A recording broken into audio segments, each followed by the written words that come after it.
I'm just going to give you a short run through of the way things are going to go. As you already might know, we're going to start with a reading by the writer, Saša Savanović, who's the writer in residence here at the Qendrën Multimedia as part of the Pristina Hazina River residence. She's going to read a segment from her yet unpublished novel, which touches upon various facets of let's say, life in Serbia in a combination between its transition period and whatever awaits it in the future. And her writing is going to feed into the panel. This microphone is so low.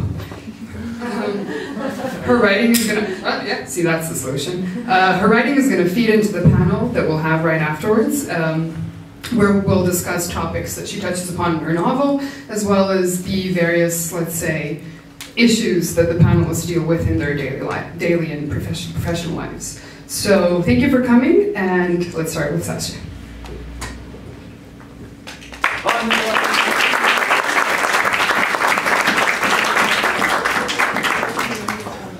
Hi, thank you all for coming. Although I know it's not only because of me, but nevertheless, it's really an honor to be here, and I'll be reading this part from my novel for the first time, so I'm really happy that this is going to happen in Pristina, so thank you. I'll be fast, and I'll be reading in Serbian, and then you'll hear Albin translation. Thanks. So, sve broj 4.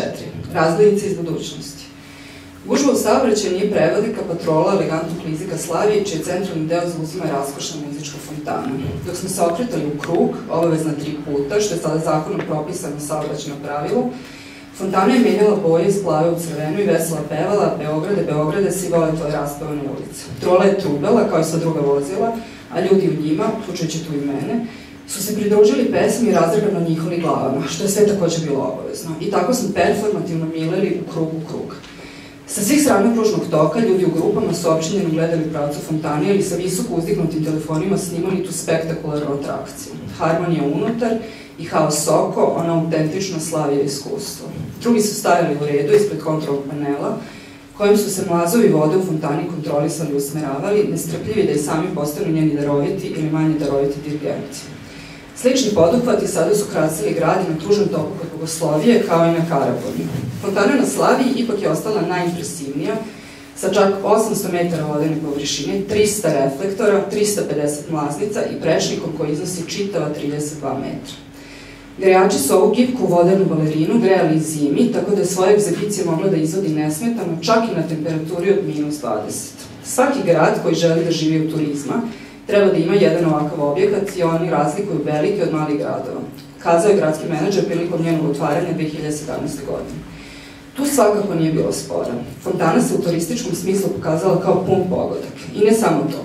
Bili su tu i drugi objekti. Najviša kula na Balkanu, najveći tržni centar, najduža bašta kafića, iznosi skoro 2 km i proteže se duž Savskog keja sa beogradske strane, od starog železničkog mosta pa sve do mosta na Adi. Druga rekordna postignuća. Na primer, najveći broj bilborda po metru kvadratnom ili celogodišnja praznična rasveta, pahuljice, prskalice i jelke. Mnoge druge mere bile su podjednako značajne. Fabrike i svi drugi pogoni za proizvodnju bilo čega u gradu su već odavno privatizovani, da bi na posledku bili pretvoreni u mešovite poslovno-stambene objekte. Obrazloženje je bilo vrlo jednostavno. Fabrike su ružne, a i zašto bismo išta proizvodili ako to već možemo da uvezemo? I to još jeftinije. Javne i komunalne službe su modernizovane kroz privatna javna partnerstva, nakon čega su usluge koje pružaju ukinute u neprofitnim delovima grada.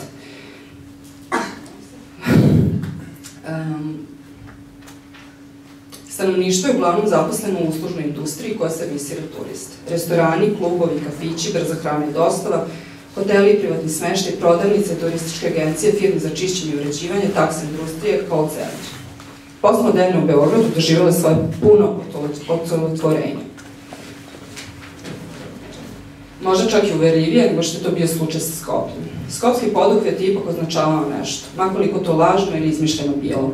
Imao je neku simboličku funkciju. Ovaj beogradski je sa druge strane ostao veran na odluci da baš ništa ne označava. Anything goes. On nije imao baš ništa da kaže osim novac. ultimativna deteritorializacija. U tom smislu, beogradska novoizgrađena infrastruktura je bila još efikasnija u kreiranju iskustva i utiska muzijskog. Bila je još agresivnija, još ispraznija, još bezidejnija, naročito od kada je urbani razvoj grada usmeren isključivo prema potrebama turista, stranih investitora i poslodavaca. Beograd je postao top destinacija za posetiti kada je gradskom odboru za branding sinulo da njegov turistički potencijal i prijemčivost leži upravo u besmislu na kome se njegova skorija urbana transformacija temeljila. Nedugo potim, njegov genijalni reklamni slogan "Beograd, užas i postmoderne" je ugledao svetlost dana, proširio se brzo poput požara na Jadranu među hipsterima iz cijelog sveta. I will stop here and then Lenny would read it in Albanian. Thanks.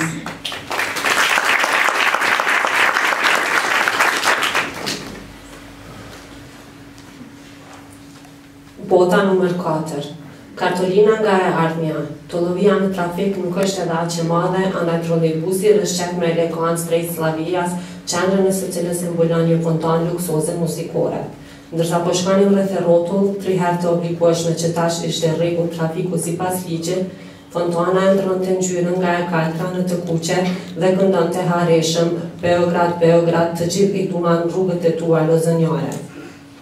Trolejbusi binte Boris, sikurse edhe çdo vetur tjetër, ndërsa njerëzit brenda tyre, ku bëj pjesë edhe unë, i dhan këngës duke lëvizur kokën plot nga zëllim, që gjithashtu ishte e obligueshme. Dhe kështu performonin rreth më rreth. Nga të gjitha anët e rreth rrotullimit njerëzit grupe shikonin të magjepsur drejt fontanës ose me telefonat e ngritur larg xhironin atë atraksion spektakolar. Harmoni brenda dhe kaos rreth e rrotull, përvojë autentike e Slavias. Të tjerët prisnin në radhë përpara panelit të kontrollit me të cilin kontrollueshin dhe orientueshin currilat, duke mos u përmbajtur që edhe ata të bëhen dirigjentët e saj të Zot apo më pak të Zot. Veprimet e këtilla tashmë e zbukuronin qytetin edhe te rreth rrotullimi i Bogosloviasit dhe te ai i Karaburmas. Fontana në Slavia megjithatë mbeti më frymëzuesja me mëse 800 metra sipërfaqe me ujë, 300 reflektor, 350 qepe dhe me një diametër mëse 32 metra. Këtë balerinë të zhdërvjallët u ngrohësit e ngronin edhe gjatë dimrit që ekzibicionet e saj të mund t'i shpashte pa ndërpirje, madje edhe në temperaturën -20 gradë. Çdo qytet i cili dëshiron të jetojë nga turizmi duhet të ketë një objekt të tillë, sepse ato i veçojnë qytetet në mëdha nga ato të vogla. Kishte thënë udhëheci i qytetit me rastin e hapjes së saj në 2017. Aty gjithsesi nuk ishte dilema. Fontana në aspektin turistik u tregua të jetë veprim i qelluar, dhe jo vetëm ajo. Kishte aty edhe objekte të tjera, kulla më e lartë në Ballkan, qendra më e madhe tregtare, kopshti më i gjatë i kafenes, me gati 2 kilometra, i shtirë për gjatë pendës së Savës nga ura e vjetër hekurudhore deri te ura në Ata. Arritjet e tjera rekorde, për shembull, numri më i madh i billboardeve për metër katror apo ndriçimi për festa që zgjat tërë vitin, fjolla, pufka dhe breve. Shumë masa të tjera ishin poashtë të rëndësishme. Fabrika dhe të gjitha implantet e tjera për çfarëdo prodhimi në qytet ishin privatizuar moti, që në fund të shndrohen në objekte të përzjera afarisë banesore. Arsyetimi që i thjesht, fabrikat janë të shëmtuara, edhe pse të prodhojnë nëse mund të i portojnë, dhe me atë çmime të ulët. Shërbimet publike dhe ato komunale janë modernizuar përmes partneriteteve publiko-private, me çka shërbimet e tyre janë ndërprerë në pjesët jo fitimtruese të qytetit. Banorët kryesisht punojnë në industrinë e shërbimeve, e cila u shërben turistëve, restoranteve, klube e kafeteri. Ushqim i shpejt, hotele dhe akomodime private, dyshane, agjenci turistike, kompani për pastrim dhe rregullim, industri të taksive, qendra të thirrjeve. Postmodernia në Beograd ka marrë jetë në plot kuptimin e fjalës. Mbasi më këmbgulshëm se që ishte rasti me Shkupin. Përpjekja në Shkup mbasi kishte një domethënie sado e rreshme dhe e shpikur të eshte. Ajo kishte një fat funksioni simbolik. Kjo në Beograd në anën tjetër i shndroi besnike vendimit të mos kishte kur fat kuptimi. Anything goes. Ajo që tjetër kishte të thoshte pos para. Deteritorializmi ultimativ. Në atë aspekt, infrastruktura e sapo ndërtuar e Beogradit ishte edhe më efikase për krijimin e përvojës dhe të përshtypjes muzeore. Ishte edhe më agresive, edhe më poshe, edhe më pa ide. Sidomos kur zhvillimi urban i qytetit është i orientuar drejt nevojave të turistëve, investitorëve e punëdhënësve të huaj. Beogradi u shndrua në top destinacion për të vizituar kur Komisioni Komunal për Branding i lindi ideja se potenciali dhe atraksioni e tij turistik gjenden pikërisht të pakkutimësia mbi të cilën pasoi transformimi i fundit urban. Nuk vonoi shumë dhe slogani i tij genial i reklamave, Beogradi të merret e postmodernës, pa dritën e tij të diellit, duke u shpërndar gjithandej si zjarri në Adriatik, në mesin e hipsterëve nga e gjithë bota. Natyrisht këtë koncept e kishin mbledhur nga një grup anonim Facebooku. Brendi të merret e postmodernës me një fjalë e kishte ka përdir poor but sexy të Berlinit, për që vazhdimisht ishte i vërshuar nga turistët. Shumë shpejt në qendër të qytetit thuaj se nuk ishte më objekte banimi, gjithsesi përveç atyre që shfrytzoheshin si banesa për turist, apo u takonin komunave private, numri të cilave për njëherë u bret në tërë territorin e qytetit pas realizimit të projektit të famshëm Beogradi mbi ujë. Ajo pjesa ishte e vërshuar nga hotele, supermarkete, restorantet e parkimet, co-working, co-living, hapësirat, start-up, inkubaktorët, bankat, zonat e biznesit dhe të shoppingut. Ndërtesa e dikush në shtabit të përgjithshëm u shndrua në hotelin glamuröz Splendid. Muzeu i artë bashkohor të anërseli e kompanisë White Community në pronësit të së cilës janë një pjesë e madhe asaj që dikur ishte vraqar, Gornji Turqol dhe Zemun. Ndërsa sot është White Community 1, 2 dhe 3. Që nga viti i kaluar, White Community është pronare e gjithë hapësirës së parkut të dikurshëm të miqësisë, mbi sipërfaqen e të cilit së fundi kishte filluar ndërtimi i një kompleksi të ri, luksoz afaristo banesor White Community 4.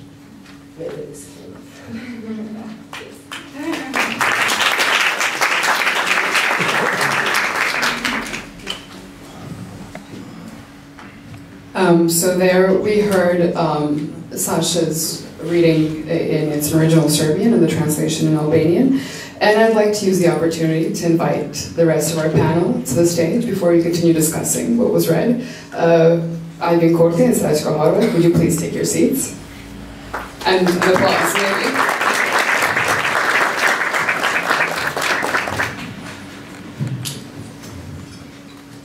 So before I start discussing, this mic's kind of in the way, I don't see the public. There we go.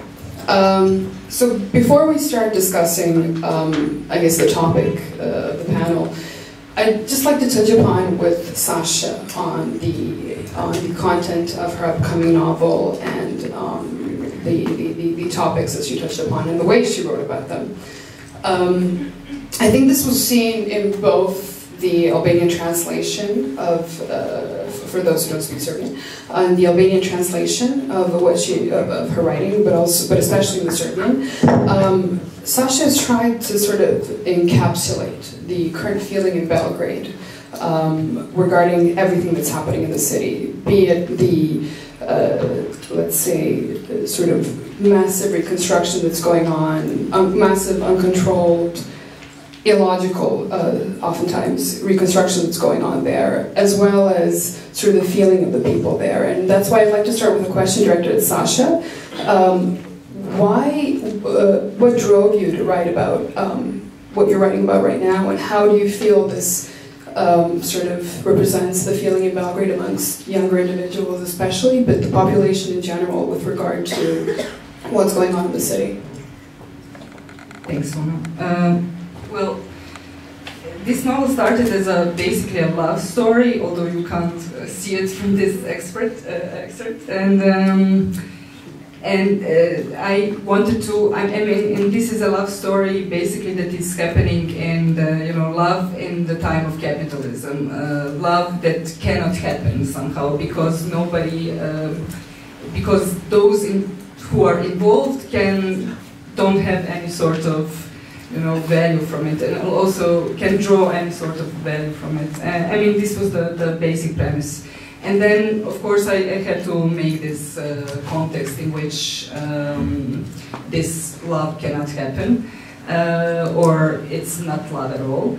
And this context is increased, really, this commodification of everyday life around us everywhere. So this is commodification of personal relationships, of our daily life in terms of how we perceive each other, how we advertise each other especially in social networks, how we communicate, having in mind this sort of context in which we participate. And so this is how it's started, but I also wanted to, let's say, make a picture of a really small, really isolated community, let's call it that, in Belgrade, which is, you know, the middle upper class of privileged, sort of, in our own, let's say, context, in our own conditions, privileged people, young people who are usually, you know, spend most of their time just like partying and taking drugs, and, you know, somehow not really being growing up, but somehow trying to avoid this moment of being grown up. And how do this sort of people who are completely non-political in any sort of way maybe can become political, let's say. And exactly this is the situation or the feeling in Belgrade. Let's say this is my circle of people, sort of the people whom I'm close with, where I guess this is this sort of people here. And what is something that can move us, let's say, and draw us into being political and into demanding something, especially after the 2000 in Serbia, when there was this peak in activity, in mobilization of people. Afterwards came only disappointment and a loss of any sort of participation in the public domain, let's say. And I think the situation or the atmosphere in Belgrade is now kind of again mobilizing around certain issues, and these are these issues that are city related. I had the honor of reading sort of a preview of your book, and other than the style, which I found particularly interesting for someone who also lives in a, let's say, similar urban setting and is subject to the same sort of, or not subject myself, but I see the same apathy and the same complacency amongst my fellow cohabitants of Pristina primarily, but Kosovo in general. There was one part that particularly struck me, which is when you compared sort of the people, I think you were comparing a bus route or a tram route in the city, and you talked about the residents, you compared the residents of Belgrade that you saw that day to zombies, in terms of complacency, in terms of sort of, let's say, some sort of brainwashing.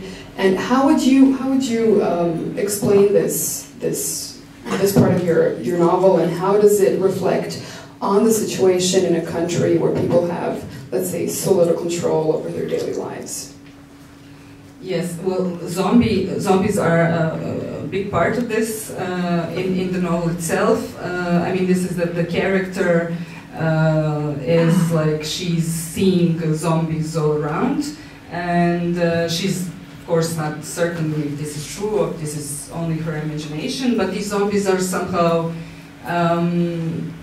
let's say, she differs between two types of zombies. And, what are the two types?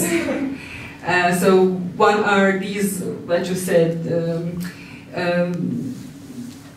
people who are really in tune with general mainstream values and types of behavior and thinking. So people who are really, I mean, and this is not to blame them, let's say, because usually they don't have any sort of window to any other information, any other worlds, and this is also a class issue. Of course, they are these, and zombies are, let's say, they don't have a, how to say, here I lack English words, sorry. And the other type of zombies are the aggressive ones, those who think they are right, they fight for their space, let's say, and but are also in these mainstream type of values of thinking, of everything, of doing things. Well, I took the liberty of translating that part because I felt it was particularly strong, so maybe, do you mind if I read it out? Of course not. Because I feel like many people, especially in Pristina, will relate to this. Pristina and any other city that you're based in, where you see any sort of fatigue or, amongst the citizens and lack of engagement, especially in situations where that might be needed and or should be natural. Of course, they're not classical zombies, the kind that, and also forgive me, this was a liberal translation, it might not be literal. Of course, they're not classical zombies, the kind they show in movies. They don't click their jaws and they don't attack people trying to transform them into the same kind. The disease is spread indirectly on the market. They are indeed the thing, no, they are indeed, sorry, my writing is very terrible. They are indeed the living dead, but they are not violent and look like ordinary people. What then is their specific zombie nature? They seem to have no will, which does not mean they have no desire. On the contrary, they are slaves to it. What is characteristic of these zombies are not just the desires that exist, but its particular quality. Zombies are slaves to things, and in some ways, slaves themselves. Dolls or marionettes operated remotely. Then you continue on explaining these zombies. The conclusion is a high level of conformity, uncritical compliance with generally accepted standards and values in particular, expectations from authority. Sometimes they think they're the authority. Is that good? Thank you. It was great. Yes, I think this is also, it helped me remember what is the other characteristic of zombies, and this is what I said previously, this, of course, this aggressive introduction of capitalism in our lives, and this fascination of everything that we could buy, and like making our lives so, let's say, narrow, and making them all around things that we could buy. Of course, when I say things, it's not just material things, but anything that we could buy, which also means our own, you know, like presentation of or anything. So yes, thank you. I think it was a good choice. To transition then from these zombies to something that could be relevant in terms of recent events, Belgrade saw its local elections recently, and this was one of the first times that, well, not the first time, but definitely was emblematic because of a new political force that was running in the elections, one that started at a grassroots level, involved mainly young, but definitely activists and people who were dissatisfied with the way the city was being run, which again is something that you mentioned in your work. How would you describe the way the zombies in Belgrade reacted to Nedeljin Belgrade being part of the elections?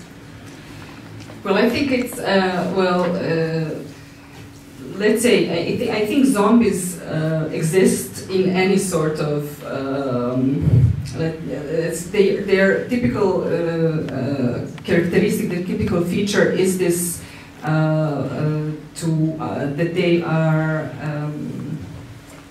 in tune with everything, so within their particular circles. So I think also zombies exist in our circles as well, let's call them like that, of course. And I think this is, what I speak about, I think, what you say about, I think, in these particular elections, exactly these sort of zombies were somehow mobilized, let's say, to get out of their comfort zone and their conformism, their really strong conformism, and at least start to think about the world they are finding themselves in, and at least partially believe that they can change something. So I think this is what happened in Belgrade. Of course, this is really a small amount of people. I mean, compared to the rest of the city and also the state, it's in the end they got around 30,000 votes, which is also not too little. I mean, but I think in these terms, this initiative somehow awakened people, at least from this certain circle. And I have to say, it's been mostly in this only circle. So they didn't really succeed in getting out of it. In what way? I was going to ask you a different question, but then you ended with that. In what way? Why do you think they haven't succeeded?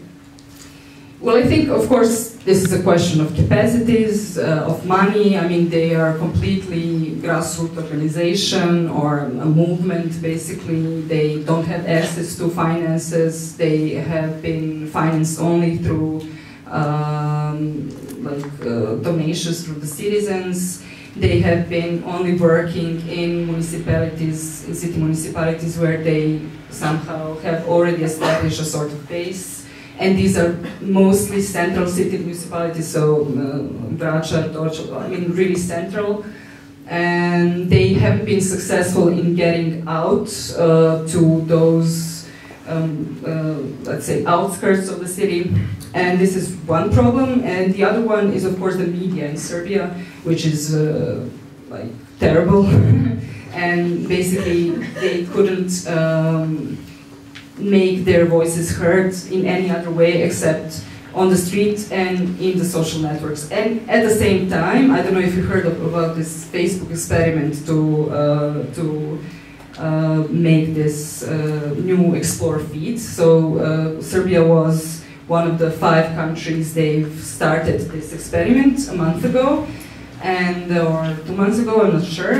But this is a special separate news feed that you have to go on to see what's happening on the pages that you've liked. So especially non-sponsored content. Yes, especially non-sponsored content. But anything in your normal news feed, you will not see it. So I think this was also a huge thing that somehow stopped them from spreading the word in social networks, especially. And before we include the rest of the members of the panel, I'd just like to hear from you. How do you feel the Nedeljom Belgrade was different from the movements and other, because the dissatisfaction is palpable in Belgrade. For anyone who's been there and worked there, covered the situation there, it's very palpable. Why do you feel that this was different from any other movement or initiative, political party that was present in Belgrade before?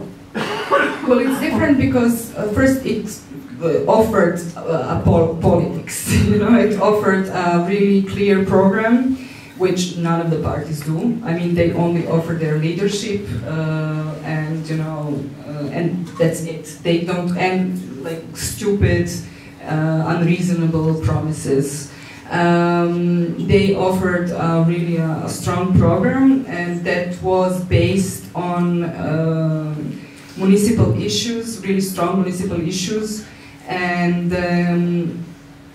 I would say this is the major difference. So in relation to all other parties, who used the city elections, they did run for the city government on the basis of problems in the city, whilst other parties usually use the national issues to also get to the city elections. So this was different. They shifted the focus, let's say, of politics for the first time and wrote about completely new topics, and succeeded in really making them topics, pushing that agenda, because other parties also had to then somehow reply to this challenge of theirs. So this is what they've done, I think, most successfully. we could spend the next hour talking just about Nedavim and Belgrade, but let's include what could be considered a slightly more successful example in the region, which Srećko might know something more about. Zagreb ran in the local elections in Zagreb recently, and they did actually manage to pass the threshold. In hearing what Saša said so far, how do you feel that the Zagreb achieved at sort of mobilizing or catalyzing the local population in Zagreb and actually even achieving turnout or voting in their favor, that led them to these positions? Okay, let me first say that I'm really glad to be for the first time in Pristina. I'm very sorry not to be able to speak your language, and it's really embarrassing for me because I have been studying it at the faculty when I was studying linguistics in order to reconstruct the pra-Indo-European language. So I could speak probably that sort of language which is not spoken anymore. So I'm really sorry. The second thing, I'm also sorry because I'm not someone who represents Zagreb and Naš, nor was I. I didn't mean that you were. Yeah, and the other thing is, I spend more time in flights or in Belgrade, if you want, than in Zagreb. But the interesting thing is to explore the connection between these two kinds of movements and why are they connected. So let me try to frame it like this, taking Saša's, since I'm probably the only one who had the luck to read the novel, taking Saša's novel as a kind of background. Why this? I read it as well. You read the whole one in 2 days? I read parts of it. Yeah, but she will send it to you. Let me take the novel as a kind of background, because Saša's novel, although it's not a kind of dystopia or science fiction, it is more similar to, I would say, what the director Alfonso Cuarón is doing with, for instance, Children of Men, where you have this kind of science fiction dystopia in the background, and constantly you don't know whether it's reality or it is science fiction. So this is what you heard at the beginning about Slavia, the fountain which is singing, and Vučić was very proud of it. What you have heard is more going into the direction of science fiction, but luckily or unfortunately in Belgrade, science fiction and reality are constantly interchanging. The background of the novel is precisely this kind of generation where we belong, I would say. And it's especially visible in Zagreb and in Belgrade. I don't know if it's so visible in Pristina. These are the new creative classes, startups, cultural hubs. Everything is going on through networking. Everyone has social networks. That's why Facebook was so important, or Instagram, or Twitter, or whatever. And everything is happening in the background of what we in these places know as transition. And this brings us directly to Zagreb and Naš, or Don't Drown Belgrade, because what we had after the collapse of Yugoslavia is, of course, this promise that we will finally end up in Western Europe, and we will have finally all these products and this ideology of choice, and then this transition will be finished. Which is basically an ideological construct in the sense that they thought that while we were living in communism, let's put it like this is a sort of lost time. What we didn't succeed to do is to jump over in the historical train and to develop ourselves according to the model of the West. So once Yugoslavia was finished, then we entered the paradise of so-called transition, never-ending transition. And with transition, what you can see beautifully, I think, in Pristina, came also urban restructuration, which means basically the privatization of something which was considered as commons, as a common space, as something which is publicly or socially owned. And the connection between Zagreb and Belgrade consists precisely in the fact that after the first, let's say, call it primitive accumulation, in the sense of privatization of industry in the city centers, old factories and so on, then came the privatization of public spaces. So in the case of Zagreb, this is the origin, I would say, of Zagreb and Naš initiative, which is not only Zagreb Jenaš, but also two other new political parties. One is called Radnička Fronta, Workers' Party, and the second one is called Nova Ljevica, which means New Left, so it was a coalition. But Zagreb Jenaš started from this kind of, let's say, influenced by the theories of Lefebvre or Harvey, right to the city movement.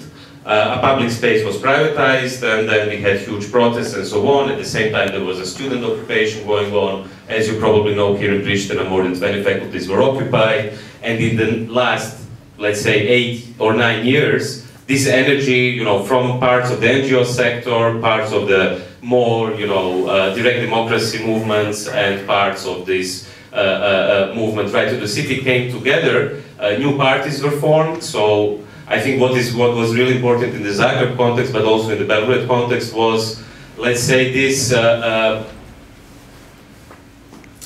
necessity to get rid of the illusion of horizontality, to put it in more theoretical terms. So when we had the occupations in Zagreb, and when we had also the protests against this Varšavska street shopping center which were being built, everyone was still, let's put it in Freudian terms, fetishizing horizontality. You know, yeah, we need to have general assemblies which will last for 6 or 7 hours, and then we need to decide all together and so on, which I think was a new theoretical and practical novelty in the times of ex-Yugoslavia, definitely, but it had certain limits, which we could see very soon, and the limit is that you don't have verticality, which is this kind of organization. So I would say that the similarity between, to finish, I talk too much, the similarity between Zagreb i naš and Don't Drown Belgrade, Ne dajmo Belgrad, is on the one hand that it were both reactions to the period of transition, the complete privatization of everything, or as Saša would put in her novel, the commodification of everything, including interpersonal relationships. Okay, Zagreb i naš and Don't Drown Belgrade didn't really talk about this, but I think this is all a consequence to this kind of transition. And the second, I would say, the origin of it really came out of the conviction that it's not enough to be active on the streets, in places like this, in this kind of pure horizontality, but that people need to organize. Yeah. Well, for those, I guess, background knowledge might be necessary for you to understand the entirety of what Srećko just said. But the occupation in Zagreb, which you can look up, and there's a fantastic film about it, and it's generally interesting. It might have, but it resulted in a general sentiment, and the people who were involved in it are still involved in Zagreb in various movements. Radnička Fronta had some of them. No, it's not necessarily, but they're all part of a group that or influenced Zagreb i naš, and the fact that they all coalesced and ran a Brennian local election. My question to you initially was, why do you feel that it was slightly more successful in Zagreb than in Belgrade? Well, first is that we in Croatia really had the luck that we didn't have the unluck of Belgrade and Serbia, the historical context. For us, during the occupations, it was already a huge breakthrough that on public television in 2009 we could speak publicly about neoliberalism, extractivism, and, you know, the topics which are in the ground, in the foundations of transition. And we could do that precisely because we didn't have the Serbian context where one former banker monopolized the term of socialism, to put it like that. Milosevic, who was a former banker, monopolized the legacy of Yugoslavia, and it brings us also close, I would say. I mean, I'm humble here, I don't know so much about Kosovo and Albania as well, but it brings us here, you know. I've been to Tirana before, and I think you share the same difficulty which the Serbians share. You're much closer in that, with the Serbs and with Croatia, in this specific form of relation to a historical legacy. It's bloody difficult to be a leftist in Albania today, probably even more difficult than in Kosovo, I would say, precisely because of the legacy. And it's very similar. I've been 2 years ago to Georgia, to Tbilisi. It's very similar to Georgia, where they have the legacy of Stalin, who was even born in the same country. And then you come to television and say, I'm a leftist, you know, I mean, it's like declaring public suicide. And this was the situation in Croatia. But thanks to the occupations, you know, imagine a moment that 20 faculties are occupied for almost 1 month in one country, before Occupy Wall Street, and you end up on television and so on, and finally you have the legitimacy to be a leftist publicly, to be someone who is not perceived as a Yugo-nostalgic and so on. And I would say this is one of the first reasons. In Belgrade it was much more difficult because the legacy was polluted, to say so. And the second reason is that although I don't think that Croatia became really more Western or more civilized after entering the European Union, I would say we are still in a much better situation when it comes to what Saša said, to the media. You know, in Serbia it's really a total media blackout. Our friends from the Dajmo Belgrade were really depending on social networks and on the streets, as Saša explained. There were also problems with Facebook, and probably in the next months we will also hear about Cambridge Analytica or something else, in what way the elections were being manipulated precisely in the countries of the periphery. So I would say these were the two reasons. I don't know, there are many other reasons which would go into detail about the different campaigns and so on, but nevertheless I think both of these movements shows that the Balkans is much closer to the West, if you want to put it like that, but in the sense of closeness to Barcelona and Como, new movements which are arising in Italy, for instance, in Naples, and so on. And I think it's a big step forward. Now some of these parties are already, at least in Croatia, thinking about the next national elections, even European elections in Croatia. Well, it will be difficult for Nedajmo Beograd, but I think at least now, from the horizontality, they will be forced to work on the verticality, on the organization. So this is good.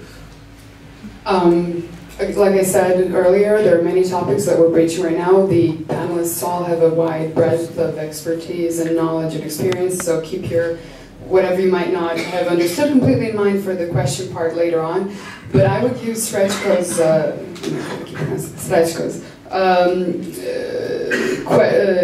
comparison between the situation in Belgrade and Zagreb, where it's a lot easier to have a left-wing party in Zagreb than, let's say, Belgrade, to include our final panelist, who is, for those of you who aren't from Pristina, or Kosovo in general, quite media focus lately. We're not going to get into that, but I think there isn't a person in this country who could answer the question better. Is it hard to be a leftist in Kosovo, Mr. Kurti?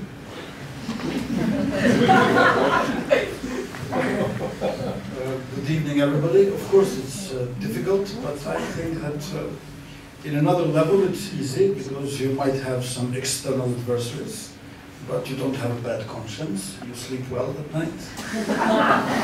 So in this sense, yes, it is difficult, but at the same time it's much easier, I think, than those who are in the right wing, because they might have better reality than us, but they definitely have worse dreams. So they have nightmares. Let me begin speaking about Pristina, where our governance is a bit complicated now. From the leftist perspective,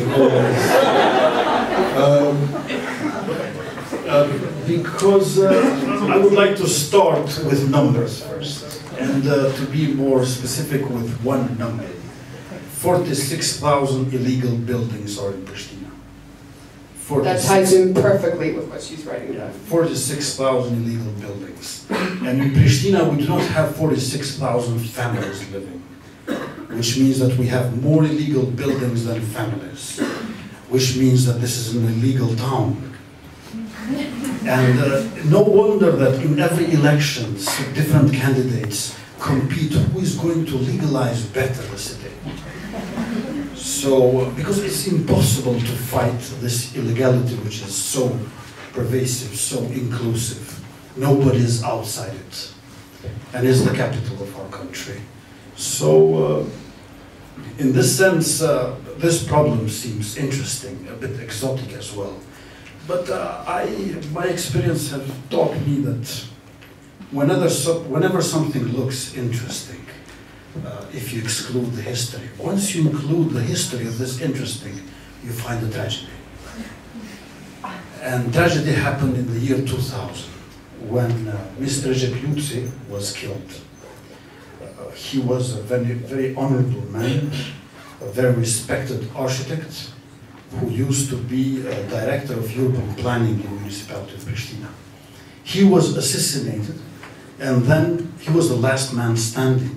And after him, illegal buildings were springing, were emerging like mushrooms after rain. So till 2013, when we came to power, it's not that we could reverse the history, but at least we fought the construction mafia and managed to back them up.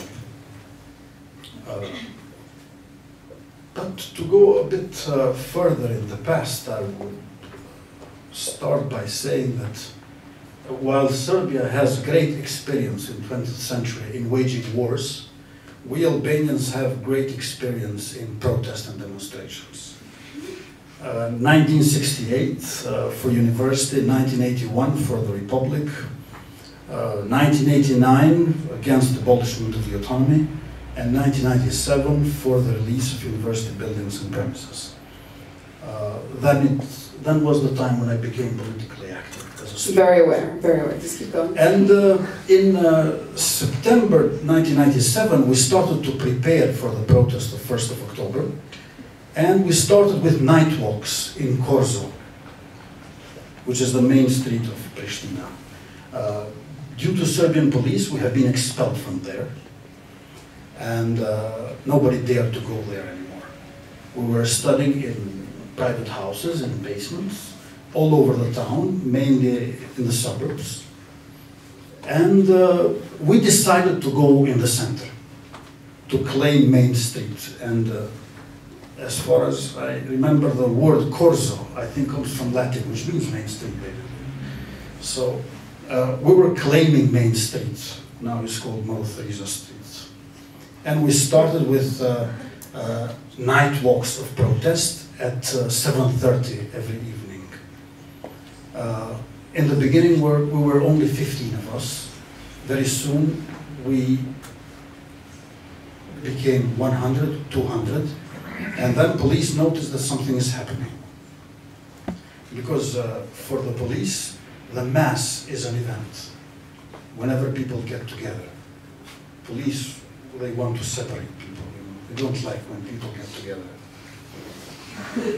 So there are no policemen here, as you can notice.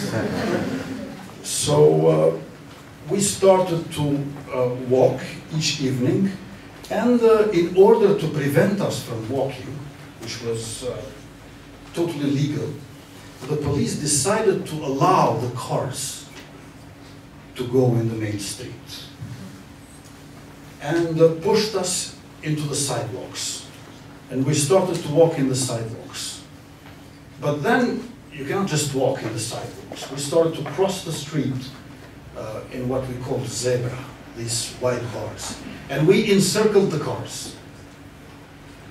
And again we blocked the street, and police intervened again. But soon came 1st of October, and as they say, the rest is history. But what is important is that we were deprived of public sphere, of public space. And it took students' intervention to get into public sphere for political demands. And then the means also were integrated into the goal. Because we were using Main Street for our political demands, but then the Main Street was also our political demand.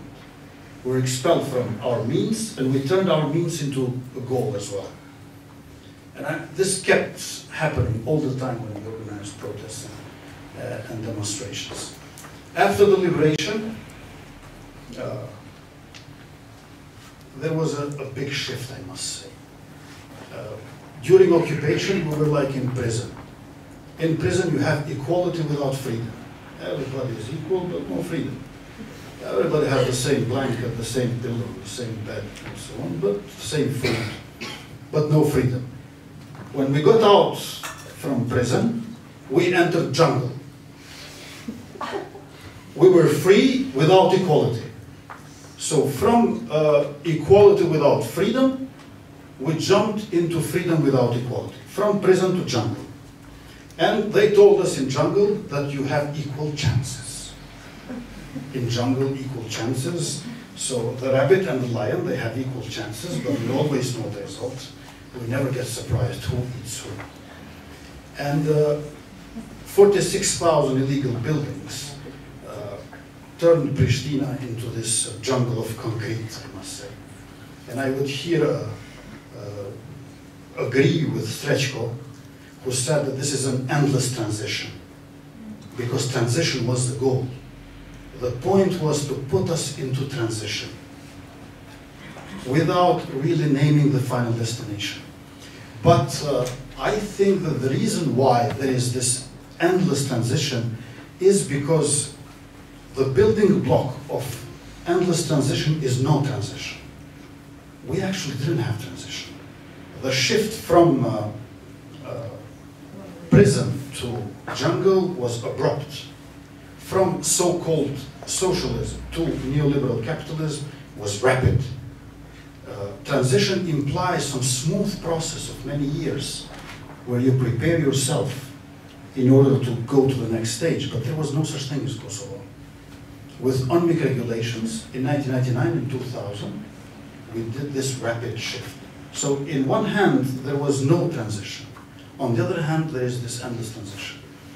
And I feel like my last sentence sentence is that I find this very interesting. I have to think about these two types of zombies. You know? But I think if we use a bit of metaphor of horror movies, we should talk a bit about vampires as well.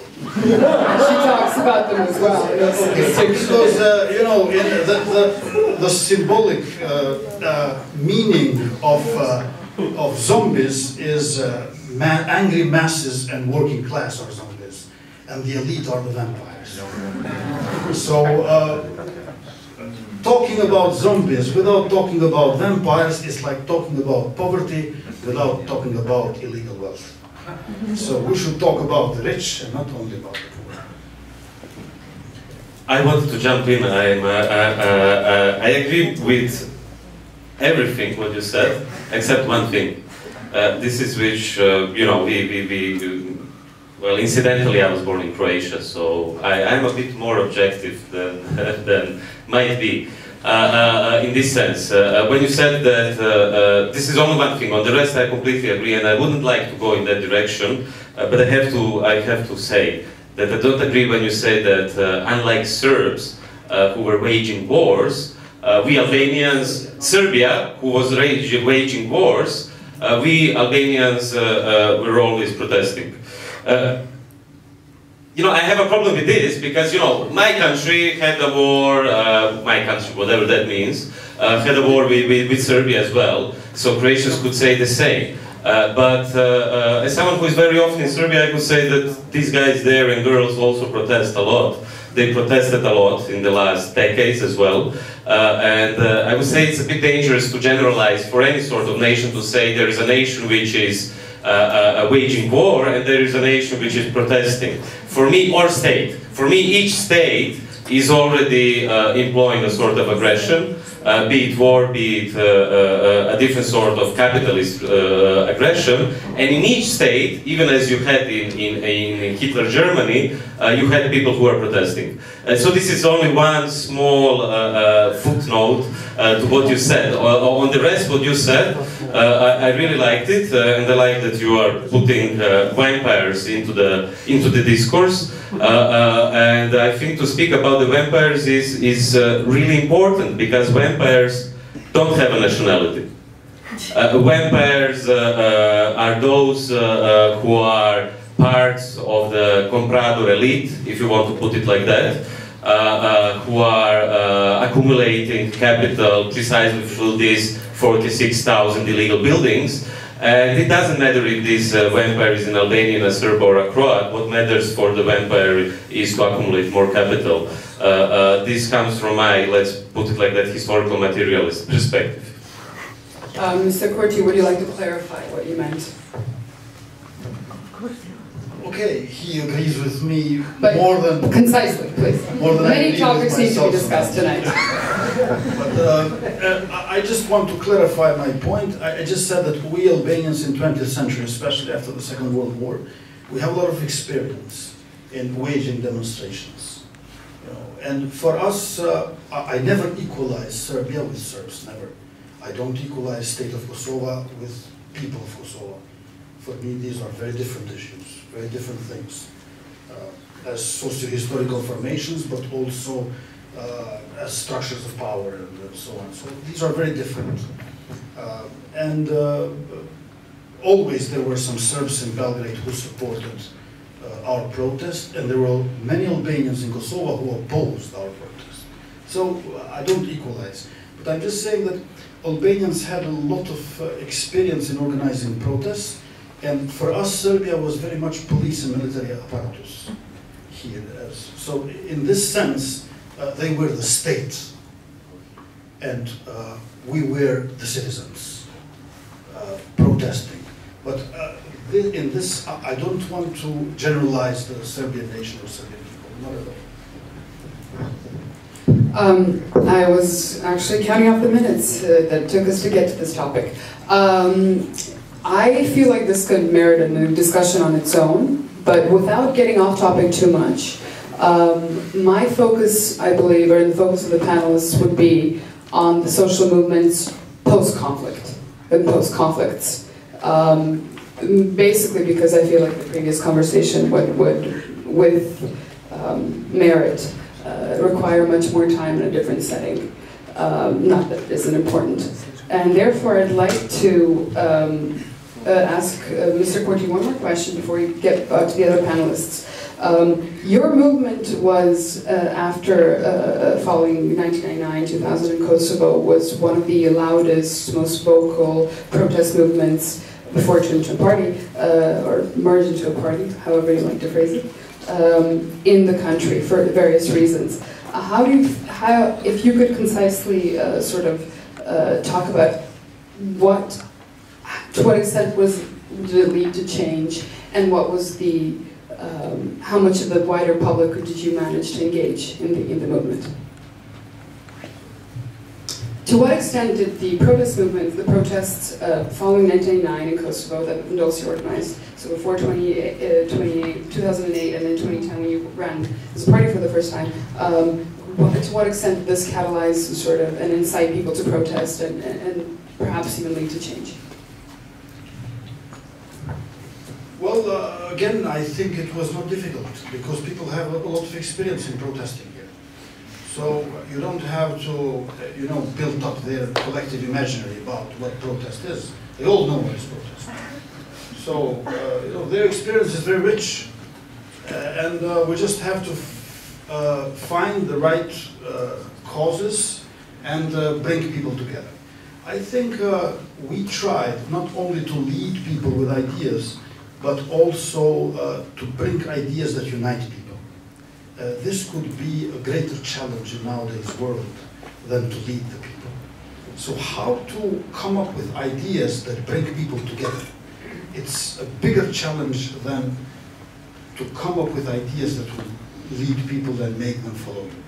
So, and I think that combining some of the national issues with socioeconomic ones, we managed to do that. But you really have to work hard in the sense that you have to travel a lot all over the country in different villages. So each month you have to buy new pair of shoes. Because going from one place to another, I think initially we didn't have this airtime on TV that we have today. But we had to be very mobile physically. On another level, I'm not sure that we are very much a post-conflict movement, in the sense that I'm not sure that the situation in Kosovo is post-conflict one, due to international domination here, which chronologically and physically is post-conflict, because the war is gone and they arrived. But logically and politically, they are pre-conflict missions, international missions, because they are prior to a conflict which should not reoccur. This is the crisis management, as they call it, conflict management, stability paradigm. So, of course, the war is in the past, but international missions arrived here with the idea that this past should not become future. So they are preemptive. They are here to prevent explosion or implosion of crisis, not to really eliminate it altogether. But this approach is keeping us at the brink of explosion or implosion, even though these are not happening. So we are a political and social movement, not simply in a post-conflict situation. We are a political and social movement also in a very tense situation, which is saturated with conflict imaginary in the near future, coming from the past and should not be reoccurring. So it's a bit more complex in this sense. I'd like to go back to Sasha now. This sort of preventive approach with the main goal of stability is something that is... What's going on?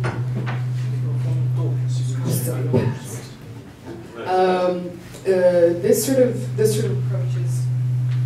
This sort of approach is something that is one of the reasons why the current Serbian president is still in power. The fact that he's considered to be part of the transition process and something that is where stability and the prevention of escalations and other escalations and future instability is one of the reasons why he might have a certain dose of international support.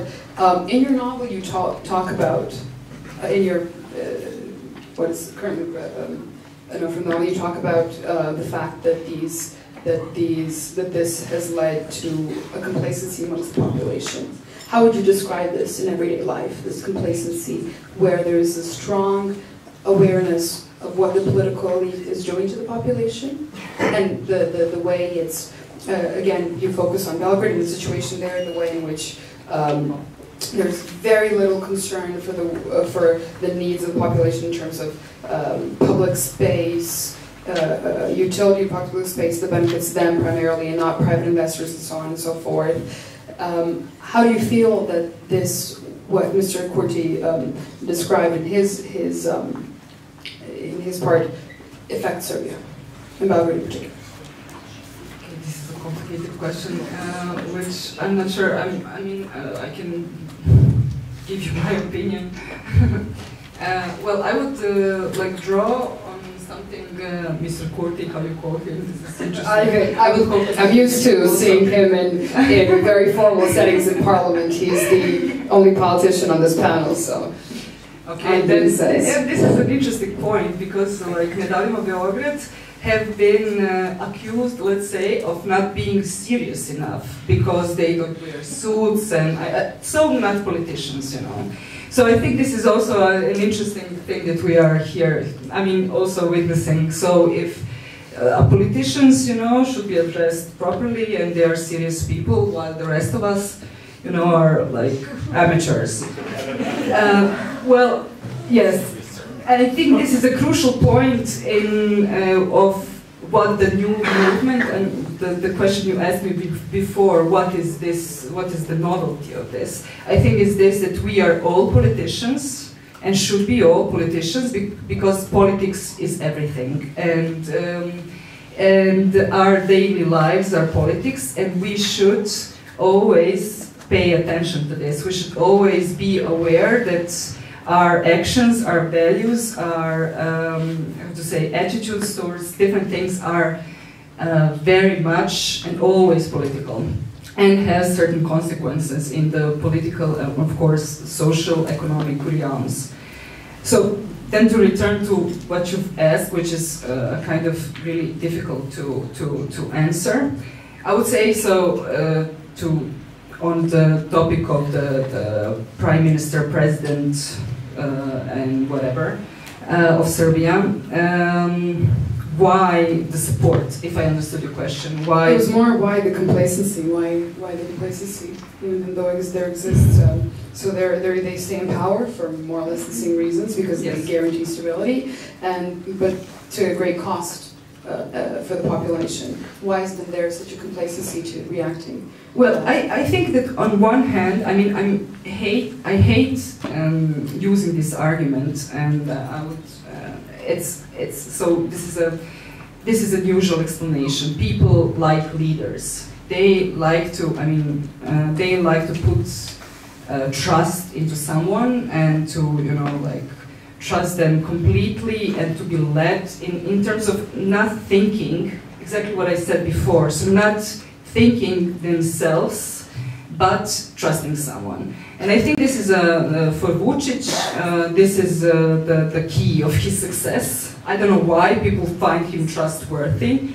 And I mean, this is the people that I've spoken to, I mean, like, who just believe, you know, whatever he says. When you say to them, okay, this is not true, okay, I can show you, so we can read this law, this and this is not true, he's lying.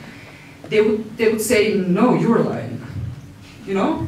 And this is, for me, is, I can't understand this. For me, this is completely crazy. But this is what people say. And I think this is a sort of culture that we need to change, this culture of pessimism, of authorities being those that we, you know, like,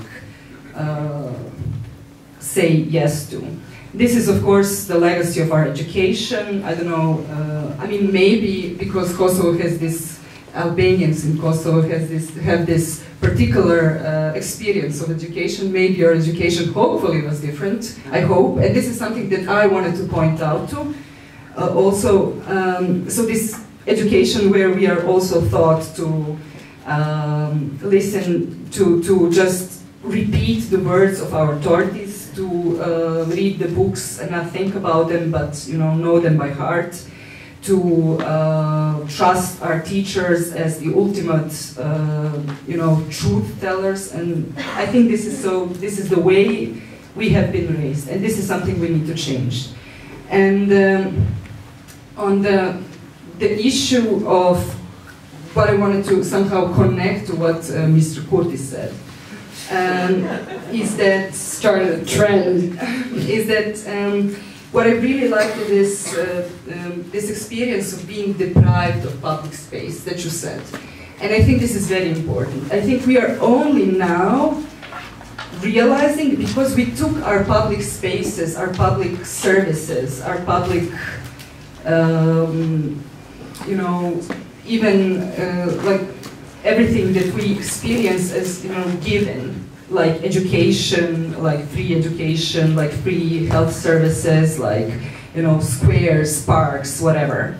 We took it for granted. We thought it's given, it can change. And now we are seeing that this is not the case.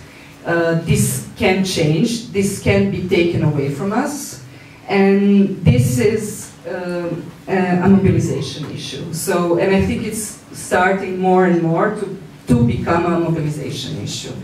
So, and I think why the complacency in that sense, besides of this what I already said, is that people maybe do not feel it yet. I think they just, there's also this public word, you know, this being public, this public speaking has also had a sharp decline, I would say. That people, I mean, it's also somehow moved online in a way, but also maybe it's just, it's not only a local issue, it's a worldwide issue. It's this postmodern crumbling of public space, public interest, of, you know, we are being closed in our little circles, where we discuss things, where we have, you know, like, but we don't, and we are, it's even getting harder and harder to communicate, to get out of this closed circle. So I think this is also really an important global phenomenon. It's not only local, which I also find very important for us to stop, you know, putting our own experience in a global context, because we are not that special. And we should, you know, connect to, you know, what's happening outside of our, you know, really small and insignificant nations. On that topic, Srećko, you've been involved and or following various movements in other cities in Europe, both with the same topic and focus of and other movements, but also on wider pan-European issues. Why have these mobilization effects in your attempts, sorry, in your opinion, had an effect? Or to what extent have they had an effect? Yeah, it's a difficult question because you could speak about, and again we cannot generalize in the sense that Barcelona and Como had an effect, the movement led by Ada Colau and many other activists who then became part of the city government. It had an effect because of the special context of Spain, which was an economical crisis, and for instance, I'll give you a parallel with Croatia, where the left in Croatia utterly failed. What the activists in Spain did is they were the ones who were blocking evictions, which were a consequence of the banking system, which was taking away apartments from people who were heavily indebted. So it was Ada Colau, Gerardo Pisarello, and the people who were part of Barcelona and Como who were protecting the people from evictions. This is the Spanish context. This was the beginning. Then if we can narrow it down, what do you think, if we can narrow it down, then what do you think was present in some of the movements that you followed that have been semi-successful, some unsuccessful, that is, let's say, missing in the movements here? Or here about Zagreb? Well, this is the parallel. In Zagreb, there was this, there still are there, the translation would be living wall. It's an utterly disgusting populist party called Živi zid in Zagreb, which some people even from the Balkans support because they believe they're anti-imperialist. And they were the ones who were smart enough on time to use evictions as a mobilizing tool. So what they basically did is they did the same as Barcelona and Como, and today, nowadays, you even have these people in the parliament. So I think this is a failure of the left in Croatia that we didn't occupy this space of mobilization. Then, of course, if you would go on, Naples, for instance, led by Luigi De Magistris, has a very specific context with garbage, which was the garbage, how do you call it, garbage collection, and then whatever you do with the garbage later, it was led by the mafia. So you have this context and so on. I could speak for hours about this, but since I was a kind of Croatian agent provocateur, I would like to say that I agree with Albin when he was speaking about the post-conflict situation as a pre-conflict situation. I think this is almost a philosophical point, which I think is important today, because it shows what these movements, so let's again go in the direction of science fiction, which is not science fiction anymore. So let's say that we have all these successful movements in Zagreb, in Belgrade, in Tirana, in Pristina, and even in Mostar and Visegrad and so on, and they come to power or they compete in local elections. What you have then, or what you already had before, is something which I think was beautifully described by one of the greatest Albanian writers, Ismail Kadare, speaking about dreams. This is the Palace of Dreams, which showed actually that in the Palace of Dreams you already have this kind of preemptive politics. Preemptive in the sense that what the government, the state is doing, they are collecting, this is the reception department, sorting, this is the selection department, and interpreting the dreams in order to get to the archi-dream, which basically means they are trying to prevent something which still didn't happen. So in this sense, I think Kadare is even closer not so much to Kafka, but to Philip K. Dick, to science fiction in the sense of Minority Report. So you are trying to preempt, to stop something what in the end, again, happens in the book.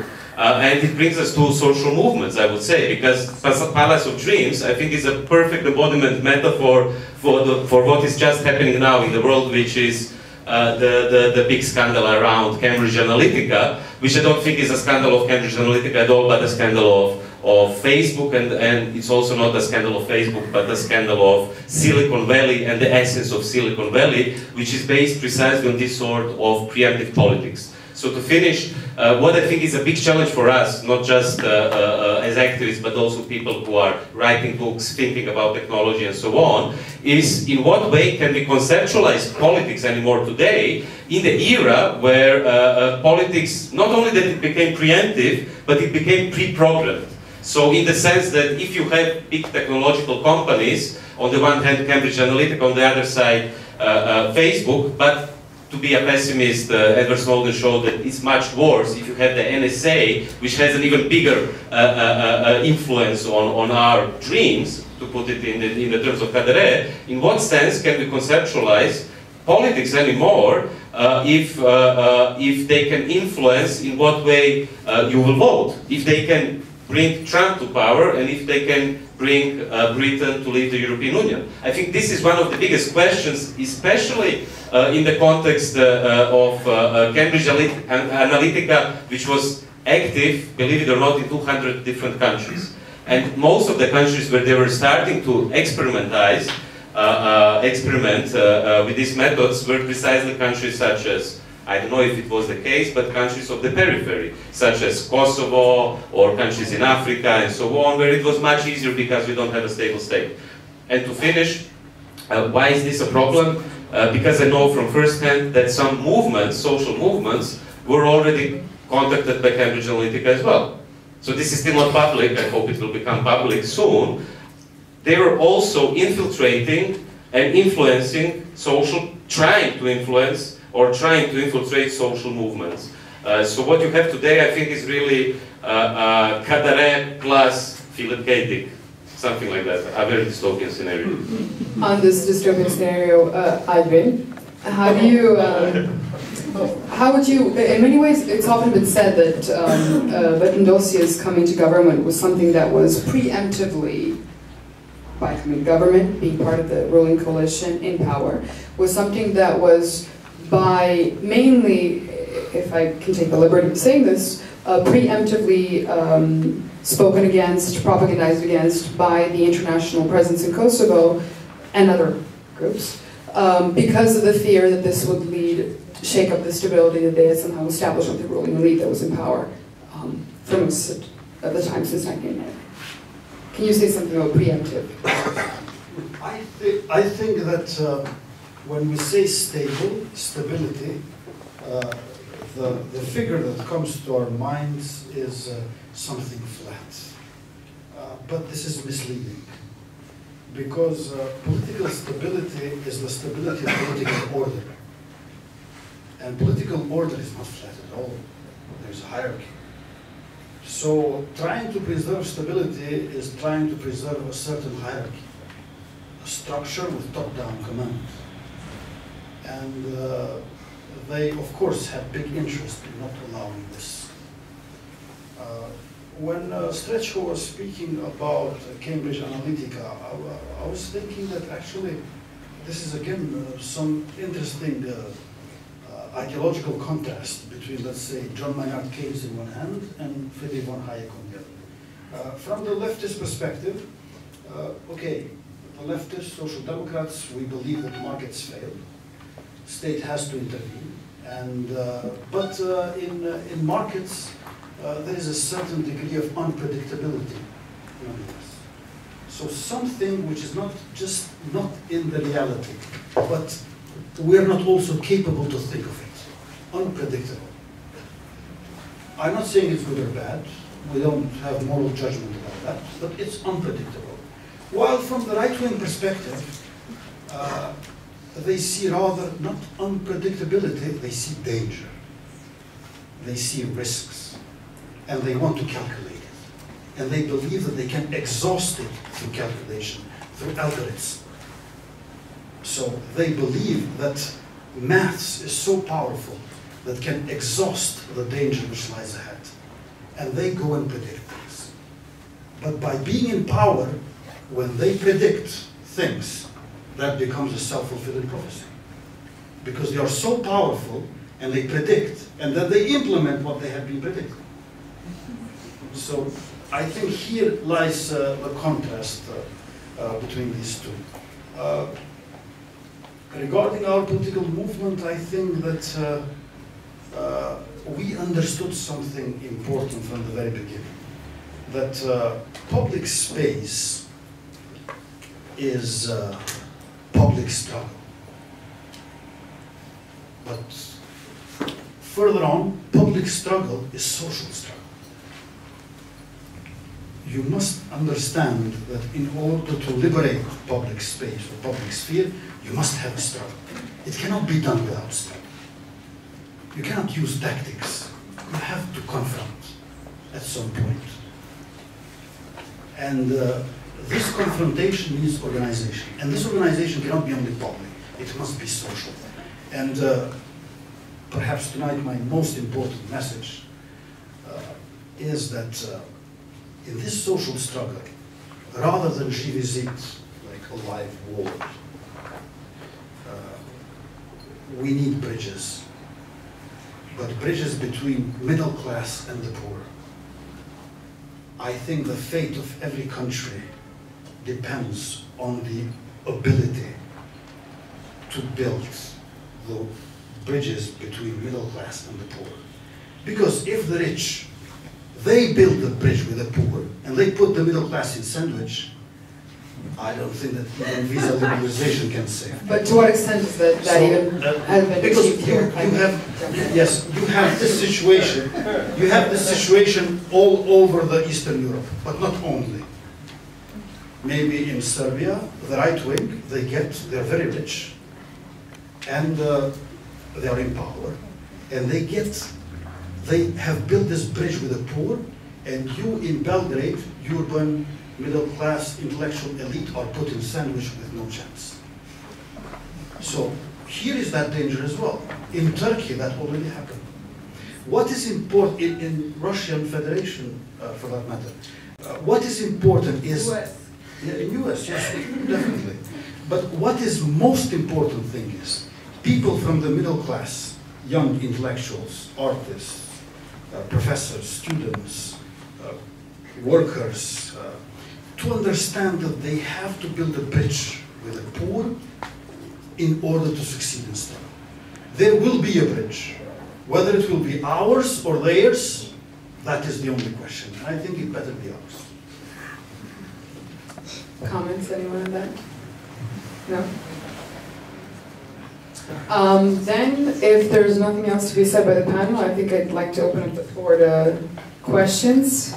I mean, I could discuss with them on my own for hours on end, but I think it'd be fair if someone has something to ask on the topics that we discussed tonight. So raise your hand. There's light in my face, so you have to really raise your hand. Yeah, can we get light for the audience? Yeah. Audience, okay, I see your hand. But it would be good to see the audience. Do you want to stand? Oh, Yeta Jara, hello.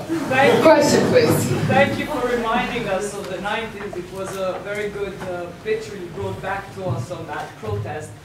But the protest in Korzo. So 20 years on, I'm interested in the idea that you think it's foxes and it's actually rabbits and lions in that the jungle is about in post-war Kosovo. So, if we're talking about the city only, who are the lions and who are the rabbits in the city? Since you started your conversation with it's a bit complicated. Who would you say are the rabbits and the lions in this context? Or would you say that our zoology has moved on and there are a few more animals around, such as hyenas, foxes, maybe some invertebrates like, you know, worms, snails. Would you say that you need to upgrade this? I've been a snake for a long time. Maybe you need to upgrade your discourse of that life is not so black and white anymore. Not even for you, not even for your party. And this brings me to the main question of the best use that our society has of you as Albin is when we see you act a little bit formally and a little bit informally. When you need stuff done, we've seen you in your career do it formally, in government, in parliament. When it can't be done, you do it on the streets. So, we've had, let's say, in central government, we've had you as two-in-one, shampoo and conditioner. You've been useful as, in one person, you've been useful to society to raise these issues, to push changes in two fronts. Now, if you were, now you're free to do that in the city. If you were to apply your street logic, activism logic, in the city where you don't have it all, you have part of the city now, could we see an upgrade of yourself, meaning Albin 2.0, of where you would use the public space of the city to make changes in the city, not in national government? I'm strictly asking you about the topic of conversation today, public space, and the way today that most of us experience it as an observed space. How could we see you being useful to us citizens in informal ways, as you are in central government too?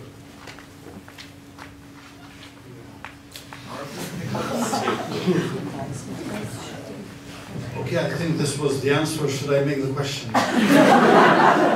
Because, yeah, I agree, you know, 2 in 1. Maybe rather head and shoulders than conditioner. I agree, it's not only lions and rabbits, of course. But I just wanted to simplify the figure of metaphor. I must say that I have been reading and dealing so much with, on one hand, national politics, class analysis, and geopolitical dynamics in the region, and I don't consider myself fully competent and knowledgeable about social, urban planning and developments. It's, of course, I have certain impressions and thoughts, but they are not that systematic and cohesive as for national politics. I must admit this. I think that it all should start with people getting together and getting to some struggle. I think struggle and comradeship, friends, is very important. You cannot do it alone. Okay, it's good to write texts and this and that, but at some point you have to get together and act. And by acting, you learn. I belong to those who think that we should make mistakes. We should not repeat mistakes, but it's good to make mistakes. Those who think that we should not make mistakes, I think they very often end up in conservative approach. And they become maybe perfectionists, but rarely do something. So it's important to act, and in this sense to learn from your mistakes. And if they arrest you, make sure that you have your one book with you. So, you know, there is, in prison you don't have much space but a lot of time, so you can read there. And I think this combination of theory and practice, while being all the time in struggle, together with others, this is something that I have not invented. I think it existed forever. And it should be done for the city as well. Not only for Pristina, elsewhere as well. People of Pristina should, I think they are too much being visited from others and too little visiting other towns. This is very important to do. And I think a big part of my competence as activist, as political and social activist, comes from internal traveling. We feel that Kosovo is very small. We should go to Berlin, Paris, and London.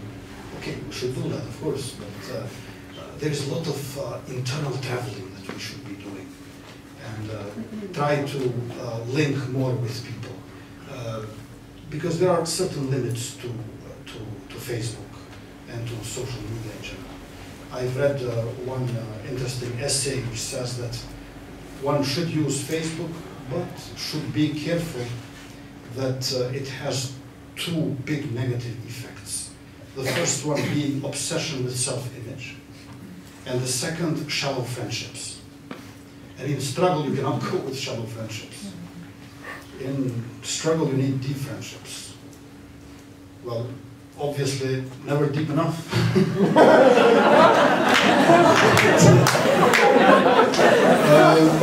However, you need deep friendships. So, I think if the 2 of you are friends, this is precisely a sign of a deep friendship, where you can criticize your friend and that's not friendship. Or not, and part your ways. More questions? Questions? Are there hands up? Yes, hands in the back, please. Is that Kryetar? Yes. I feel like I know the public. Hi, I'm Kunal Goshi. One question for all 3 panelists. Something...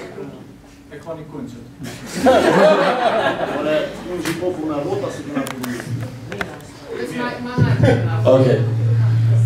One question for all three panelists, which has to do with the role of the middle class in your utopian vision of a world that is turning left. So what would be the role of the middle class in such a utopian vision of yours? And for Albin, this question goes with an attachment. How would you then combine nationalism and socialism as you do today in Lëvizjes? And I've got a second question for Srećko, and it has to do a lot with what he said as the end of politics, in a way. How should we perceive politics in the contemporary world, in this condition of post-modernity? And the question is rather hypothetical in a way.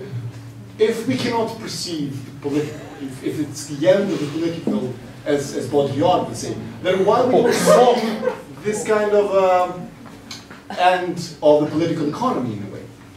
Are we talking about the end of the political, and we're not seeing the end of the political economy, so all we're left is with the inertia of the political economy? Thank you. Who wants to take it first? No, yes, I'll take it first because I feel like Albin's is going to take a while. The middle classes. Tough question. I don't know. Really, I never thought about it. I mean, I'm not really. I think that what we know today is that the middle classes have been disappearing, so all over. And I like what Albin said about, you know, the bridges between the middle classes and the poor, or the bridge between the rich and the poor. I think that this is a question for which the movements about which we talked about today, I think, struggle the most. For example, Nedavimo Beograd, they have this, you know, discourse of citizenship, of citizens. We as citizens, we do this, we have rights, we blah blah, you know. And in this they address mostly the middle classes, you know, and the urban population. And they have this huge problem to address people who, you know, the poor, let's say, or to talk about in their language. To, you know, they talk about the legality of everything, the rule of law. You know, these sort of concepts that are somehow been introduced, let's say, in the past 20 years, at least in Serbia, I guess also here, and that, you know, are the main topics of everything. But they do not address, I mean, this is a really hard question, I mean, for the municipal movements, because they cannot address certain issues that are, you know, can only be dealt with at the national level, so they have this problem. But I think the role of middle classes is, I mean, how to turn everybody into a middle class, you know? And unfortunately, I don't have the answer to this. I think that what Albin said, I will also repeat that I agree with this, is that we need to find a language to speak with different people that think differently. And I believe this firmly, we have to find a new way of belonging to a community, which is not national, and to make connections on the basis of this new potential identity. In the past, it was the workers' identity, and in terms of socialism, this identity is no longer, I think, possible to mobilize, at least not on the same basis as previously. So I think we need a sort of new identity and a new form of belonging. That's me, thank you. Thank you. Saša, Srećko? Concise is always good. Yeah, I'll try. So I'll try to answer to this question with, if I got it right, how to do politics in the world what Baudrillard would call simulation, or in the world of post-politics. where you actually only have political economy, and the politics is already, as we can see now with Cambridge Analytica and with Facebook, pre-programmed in a way. I would say we need at least two things. One is radical progressive internationalism, and the other one is a better understanding of technology and usage of technology. So let me explain first the first one with an illustration from the last movie by Costa Gavras. The new one, by the way, this is a spoiler, will be made upon Yanis Varoufakis' memoirs, Costa Gavras, but the last, which will come out, I hope, next year. The last one was called Capital, and it's a movie about a banker from a big French bank who is, you know, fucking up Greece as the Troika did, and he finds himself at a dinner, at a very nice dinner with his uncle. And it appears that his uncle was a former 68 guy, protester, and during, you know, it is, you know, probably each of us has this kind of family dinners or lunches where, you know, you're trying to be politically correct because, you know, the someone who is who has your blood, as they say, has very often a completely different political conviction. So if you don't want to get into a fight with your uncle, you will just stay on this kind of level, speaking about the weather and so on. But the uncle starts speaking about Greece and saying, come on, you, my nephew, are part of a bank which is destroying by indebtment and imposing austerity measures and so on, the Greek people. How can you do that? And then there comes a nice moment which is a good illustration of what I think with the first, to be concise with the first answer to your question, which is radical internationalism. The nephew, the banker, answers, but you know, uncle, we actually did what your generation was dreaming of. And the uncle is completely shocked and perplexed. In what sense do you mean it? Well, in the sense that we are the true internationalists. And I think this is the banks. And I think this is the best, this is the first, I think, what we have to be aware. You can see it with the refugee crisis, for instance, that you have the internationalism of banks, and what we have to do, instead of retreating to our, anyway, imaginary communities, this was the best term of Benedict Anderson, deconstructing nationalism, instead of returning to imagined communities, what we have to do is to connect on the international level, which doesn't mean not being active on the local level. I come back to your question, you know, I don't have an answer for Pristina, but what you could have seen in Barcelona is that it's impossible to divide the local, the national, and the global. So the new movement, and then when they came to power in Barcelona, were very open to refugees. And when I was there, I think 1 year ago, you could find on the city council a big poster saying, refugees welcome. But Ada Colau and the city government of Barcelona faced a serious problem, which is the problem that the national government of Spain, which, you know, there is now another problem to a certain degree, similar, although it's a different situation. There was a problem, of course, between Catalonia and Spain, and then there was a problem that Ada Colau couldn't, the city of Barcelona agreed all the refugees they wanted, because it was the state of Spain which was responsible for displacing and, you know, for putting the refugees in different cities. And then you can see, so you have the local level, Barcelona level, what they want to do with refugees. So it's unfortunately wishful thinking to a certain degree. Second, you have the state, which is distributing the refugees.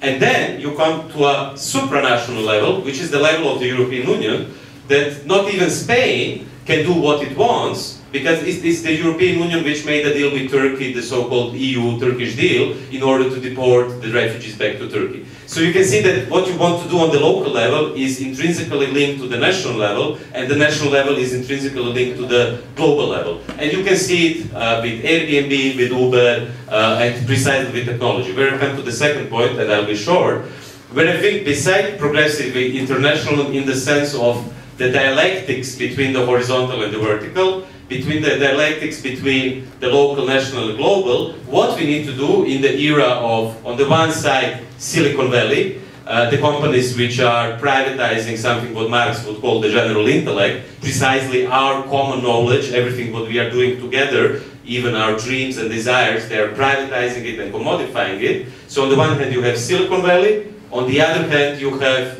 I would say, the menace of China, although I'm not against the Chinese people or China as such, but in China you have a different sort of Silicon Valley which is also similar, but even more dangerous, I would say, because the state is in cooperation with technology, and they just created something which is called the social credit system, which means that they are like in Black Mirror, but Black Mirror I think is not such a good series because it's already happening, you know. I mean, look at China and you will see Cambridge Analytica. Black Mirror is already 90s when you compare it to what is actually happening. So what they're doing in China, they are rating citizens, and just a few days ago, around 1 million of citizens couldn't approach trains because they have a bad social rating. So in this situation, what should we do? I don't think that we have the right to be pessimists. I don't think that what, you know, the usual game that the left likes to play is the so-called left melancholia game, which Walter Benjamin described so well. And we don't have the luxury for melancholy, even if we fail, even if our comrades in Belgrade fail, for instance. So I think what we have to do on the first hand is to connect on the local, national, global level, pan-Europeanly, but also to connect to other movements. And the second thing, I think, is technology. Because without technology, we are fucked. Which means that what we need to do is to reappropriate the general intellect again. Which means that we need more whistleblowers, from WikiLeaks to Snowden, but also to all those programmers and hackers who are dealing with open source. And it is precisely through technology where we could be connected today. I'm not an optimist here, but I think this is the only way out in the era of post-politics, where politics is being pre-programmed. Wow, you really know how to open a can of worms. You really know how to open a can of worms. I feel like I could ask follow-up questions endlessly into what you just said. But, well, time is short, and therefore, I would go to the closing, well, mine will be the closing, but your opinion on what, on Krana's question, especially the special edition that you received. Albin. I know, it's bad. Just ignore it. Let's keep going, people. We must need for a bit. Well, regarding nationalism, I think that we should not respect nationalism that much and consider it as an a contextual and a historical notion. It is not outside space and time. When we say nationalism, we should not pretend that we immediately know what we're talking about. Because Marine Le Pen is a nationalist, Charles de Gaulle was a nationalist, and Frantz Fanon was a nationalist. So you have different types of nationalism. And one makes a big mistake if you put them all in the same register. It depends whether your nationalism is of a liberatory character or hegemonic one. And of course, nationalism which is hegemonic is very close to fascism, or is fascism, while nationalism of national liberation struggles, I think, can very easily bring equality and social democratic order of politics and economy in the already liberated countries. So in this sense, I know it's not easy, but we're doing our best to keep the notion of nation within the meaning of social democratic orientation. And we do that with a very clear purpose. Gayatri Spivak, it's not that I fully agree with her, but... I don't agree with many things yes. with Gayatri. But she has this interesting concept of strategic essentialism. So if one is a nationalist, and if nation is a weapon in the sense of being strategic essentialism, not some kind of primordial or perennial essentialism, but strategic essentialism, and using as a left-wing nation at the service of society to bring community together, to fight atomization and individualization that the right wing who are in power wants, I think that could be quite okay. Let me take an example. If somebody in Kosovo says to me that I want to defend Trepča from privatization because it's our national pride. I'm not going to tell to this person, you're right-wing, go away. No, come here to the protest, you know? Come here with us and we talk a bit. You know? So I think it's wrong to exclude these people. This is precisely what right-wing wants. Because right-wing, they want to tell us that, you know what, we on the right-wing, we know best about state, nation, freedom, and economy. After the fall of Berlin Wall, you have nothing to tell us about economy. Differential equations of Chicago School tell us everything. Then, state, we know how it functions best, we from the right wing. You in the left, you know about society, not about the state. Then they say, you from the left wing, you know about equality. But who is saying this? I'm sorry. The right wing. What right wing? In your context? Well, in Kosovo. Who is saying no, this? in Europe. In Europe. No, let's put it in Kosovo. Who is saying this? Who is saying what you are saying in Kosovo? Well, can I just... So they want to appropriate the notions of state, nation, freedom, and economy. And they tell you from the left, you deal with the environmental issues, and you deal with minority issues, different subcultural minority issues, or minorities of sexual orientation and so on. Of course we're going to deal with them, because only we from the left can deal properly. Only we from the left can deal properly with LGBTI, with environment, with human rights, with minority rights. Those from the right wing, they cannot deal with that. But we from the left have a lot to say about state, nation, economy, and freedom. We can say a lot about nation. Nation is here to stay. I'm looking forward in 22nd century when there will be no nations, maybe. But in this century, state and nation are here to stay. We should not deprive ourselves from the struggle to define what nation and state are. And here I would like to use a bit Chantal Mouffe and Ernesto Laclau, who talk about empty signifiers. And in political struggle, you fight about the meaning of notions. What liberté, égalité, fraternité meant in the end of 18th century did not mean in 19th century the same, neither in 20th century nor today. But it's a political struggle which fills with meaning these important notions. So, a left-wing movement in Serbia should not be a priori anti-nationalistic and leave the definition of nation to Mr. Vučić. That would be a terrible mistake. A left-wing movement in Serbia should say, no, no, being a Serb is not what Mr. Vučić means.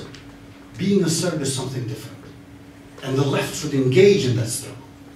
So I don't think that Social Democrats should leave the notion of nation to the right wing, but use it for the sake of society within this, what Spivak calls strategic essentialism.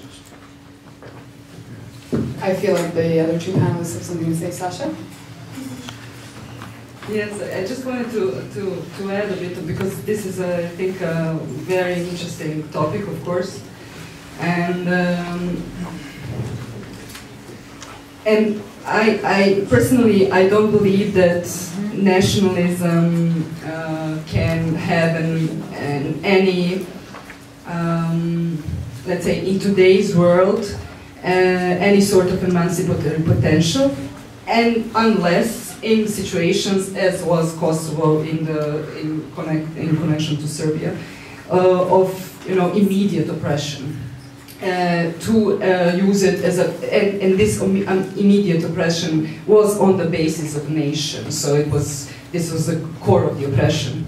So of course, if you are oppressed as a nation, you fight it as a nation. I mean, this is logical. However, in a situation when you are not directly or oppressed, let's say as a nation, but when other mechanisms are used in this oppression, I think that nationalism has no role in it. I think we should think states, yes, this is a huge issue, and we should think what is a state, and that state doesn't have to be a nation state. This is a legacy. I mean, the nation state is not a natural phenomenon. It only occurred from 17th centuries onwards, in the 18th and 19th. And I think we should, yes, and I agree with this, we should, the left, let's call it like this, we should discuss what is nation, what is the state.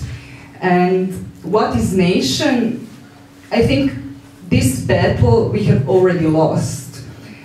Because this battle was fought, you know, this is the Republican idea of the nation.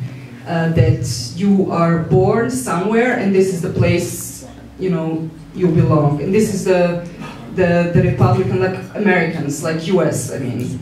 If you are born in the US, you are an American. No matter if you are ethnically Jewish or, you know, Indian or Afro-American or Albanian or Serbian. So this is this Republic notion of nation. But in Europe, I mean, this notion almost never existed except in France, where it also, as we see today, failed. Because French have, you know, like, they today are struggling to, you know, prove that people who are, you know, remainder of their colonial empires are French or not, you know. So I think the nation issue the left has already lost, and we should depart from the nation. Yes, to conclude, that's all. Yes, one more, to add only one thing, sorry. I think what is also important in this is not only that we should fight or to bring into question the national state, so to get out of the nation state and to form other forms of belonging to a state. But also I think it's very important to bring into question the patriarchy. Nationalism is intrinsically related to patriarchy. And to get rid of patriarchy, we have to fight the nation also. Thanks.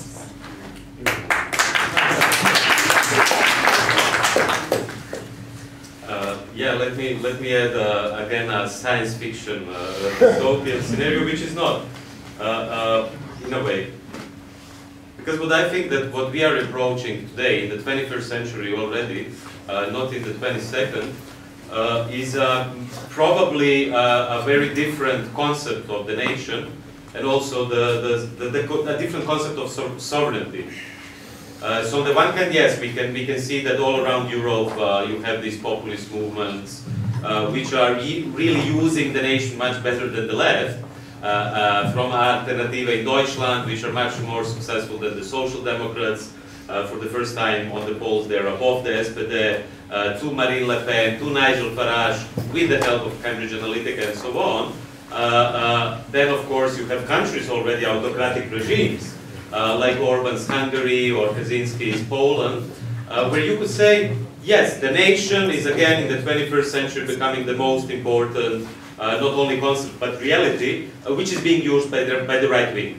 But what I see as an even more dangerous development is, I think, something which doesn't have to do anything with the nation anymore, which might sound science fiction today, but I don't think that it's science fiction. You know, this is represented by the phallus in the space. I'm calling Elon Musk's Tesla like that. The car which is going to space, to Mars and so on, which is bringing humanity in this kind of post-national reality where nations don't matter because we are all one humanity in the space and we are colonizing Mars. But of course here you can see that the biggest problem again is the problem of political economy.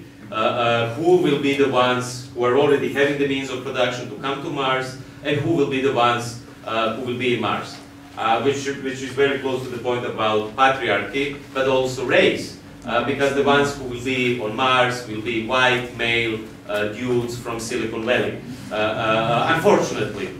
So if this sounds like a distant science fiction scenario, then it's enough to look at another one. And you know, this I think is the much more dangerous enemy, more dangerous than the nationalists, are the libertarians. And it is best exemplified by another one who was the first investor into Donald Trump's campaign, the first from Silicon Valley, Peter Thiel, who has this concept that, okay, this you could have seen already when Trump came to power. the apocalyptic narrative. We have to go to Mars, we have to go there, we have to build bunkers and so on. And there is a particularly interesting project by Peter Thiel, the boss of Palantir, who is based on a libertarian logic, building something what he calls C-STEP. So this will be cities. So okay, when 90% of the humanity is fucked because of climate change and sea levels rising for 10 meters or whatever, you will have a small community of libertarians who will have islands which will be states, and they don't give a fuck about the nation. You know, you will be able, the same as Luxembourg doesn't give a fuck about the nation, the same as Monaco doesn't give a fuck about the nation, they just care about the capital and the money. So what I can see, okay, we have to fight against the nationalists, and we have to fight even on the terrain of the nation, although I would be more skeptical in the sense whether we can use the nation against them. Here we could have a very interesting long discussion, I think, about that. Although I think we cannot retreat from the topic, and we cannot leave the definition of the nation to Vučić if you want. We cannot leave it to Kolinda or, you know, to the Ustašas in my home country, definitely not. But what do we do with them? Then, I think we have to say that this sort of nation is not the nation which is important to us. You know, in Albania, not in Albania, here, I'm sorry, but I'm saying this because I was in Tirana before, but here in Tirana, you have the yeah, you see, with nations is really complicated, especially for us who are part of the European Union or whatever. Anyhow, what you can see here is that you have a sports center which before had a name of two people, which one was Serbian, the other one was Albanian, and probably you know more about it. You could say, okay, this was just a name of Yugoslavia and NOB and so on. But what I would really like to see in our countries, that's why I mixed up Tirana and Pristina, if you want. That's why I'm often mixing up also Belgrade and Zagreb and Novi Sad and Rijeka and Split. Is that, and it's not by coincidence, because the architect of the sports center here is the same architect who was the architect of the sports center in Sarajevo, who was the architect of the sports center in Split, which is called Gripe, who was the same architect who was the architect of the sports center in Novi Sad, which is called Vojvodina. So I would like to have this kind of connection of an identity which is not necessarily a national identity, but it is something which is an identity which comes out of struggle. In that time it was NOB. Today I think we have to find, you will have cities on the sea or on other planets, if you want, it might seem far away, which don't give a damn about the nations. Because in the end, everything comes back to political economy. Even the sports center here, it doesn't really matter, I would say, maybe for some of you here does, what is really the name today of the sports center. What I think really matters is who is going to privatize the sports center and who is owning the means of production. And the same for the sports center in Split, for the sports center in Vojvodina or in Sarajevo. What really matters is who owns the means of productions. You know, Croatian Telecom is called Croatian Telecom, but it is owned by the German, it's a Deutsche Telekom. The infrastructure in our countries are completely privatized, so I don't give a damn whether it's called Croatian Highway or Croatian whatever, you know, the ships which float on the sea, if it's owned by capital which is not Croatian, and I don't even give a damn if it's German capital which is owning Croatian telecommunication, because in the end it doesn't matter whether capital has a German nationality or Russian nationality or whatever. So I think what we have to do today is really to overcome this and to see that the only true international resistance can come if we overcome the national identities in that sense. Of course it is difficult, yes you can criticize. No, not to criticize, just to add, I think like this, not to overcome, maybe to clarify my point also, I don't think we should overcome. We are what we... In a Hegelian way where you... Now you become part of the conversation. Just a second. Not overthink. Just to clarify this about overcoming. I think that we are, what is the problematic thing with nations is that we are born into them. They are, you know, we can't choose them. So I'm a Serbian, you know. What I speak a certain language, it's Serbian. Of course, I belong to this cultural, I mean, to this culture, whatever this means. But I belong to it. I didn't choose it, but I do. I mean, I find it my own. I simply do. But I think this is something that I'm not supposed to be proud about. And this is, I think, the crucial point. I am what I am. Because I was born in it. There's no reason to be proud of it. It's just the way it is. What I want to be proud of is what Srećko just said, what I made through some sort of struggle and some sort of solidarity and connectedness and belief for a certain idea. And this is identity I want to uphold, not one that was, you know, like imposed on me. And with that, while I wish I wasn't the boring person having to close this up and instead would have contributed to the conversation, thank you very much. No, I'm sorry, we can't. No, it's too much. Good night. You will hear it in front. Please join me with Rob Kensington. Thank you very much.